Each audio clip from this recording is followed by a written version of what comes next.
The Survival Evasion Resistance and Escape School, commonly known as SERE School, is one of the best and most professional schools I ever attended. Let's take a quick look at SERE School using 7 criteria: duration and phasing, physical training, harassment, sleep, food, and performance measures. Let's start with duration and phases. SERE School is about 3 weeks long, broken into 3 phases: academic training, a survival and evasion field training exercise, and the Resistance Training Lab. All Army Special Forces go to Level C SERE School at Camp McCall, North Carolina. With the exception of one person, everyone in my class was a Green Beret. There are 3 other locations authorized to teach the SERE course Level C. The Air Force conducts training at Fairchild Air Force Base, Washington, and the Navy has facilities in Brunswick, Maine, and in North Island, California. The Army Aviation Center at Fort Rucker, Alabama is currently building their Level C facility. The academic phase is absolutely amazing training. I wish I could go through it again. Here's where you learn how to survive off the land. You learn several ways to determine which direction is north. You learn how to build weapons, how to trap, how to hunt, how to make shelter. During the survival and evasion field training exercise, you put into practice what you learned during the academic phase. Carrying almost no equipment, my team and I stepped off of our helicopter into several inches of snow. We then spent the next few days surviving on the run, hiding from, quote, bad guys who were tracking us on foot, in vehicles, and with dog teams. The final phase is the Resistance Training Lab. This is where you get to practice the U.S. Code of Conduct. The Code of Conduct states, "I am an American fighting in the forces which guard my country and our way of life. I am prepared to give my life in their defense.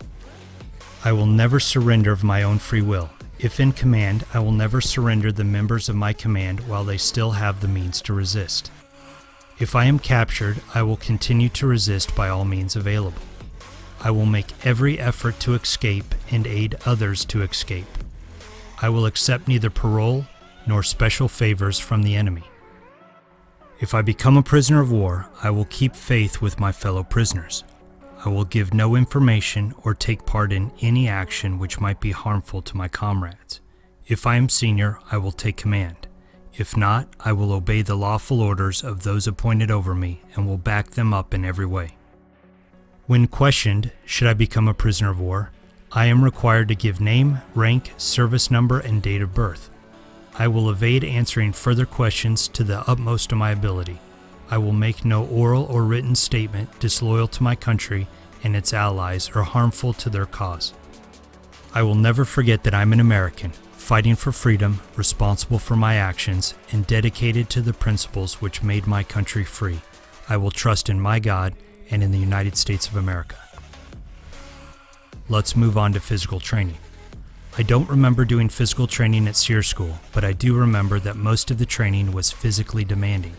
We did some grueling combatives training and some very difficult and dangerous obstacle courses. Let's move on to harassment. There's almost zero harassment at SERE School. Our instructors were very professional and extremely competent. I will say that I was slightly harassed for being an officer, but this is to be expected and sometimes even deserved.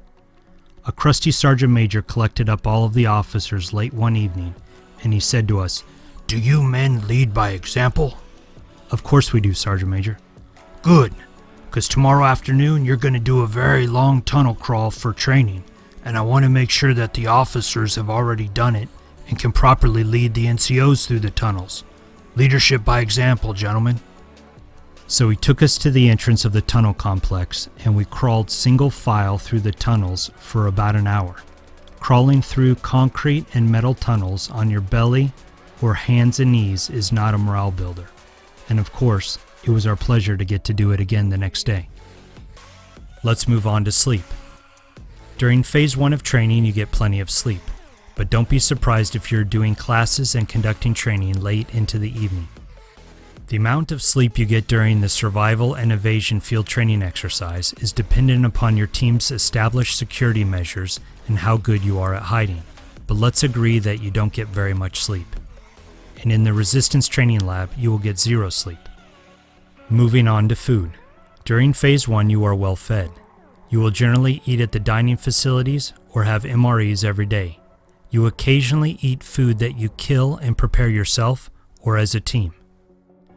During the Survival and Evasion field training exercise, the amount of food you eat is based upon how well you paid attention to training during the previous phase. Weather is also a significant factor. For example, we evaded with snow on the ground. This made it much more difficult to scrounge for edible plants. I highly recommend not going to SERE school in the winter. And this takes us to performance measures.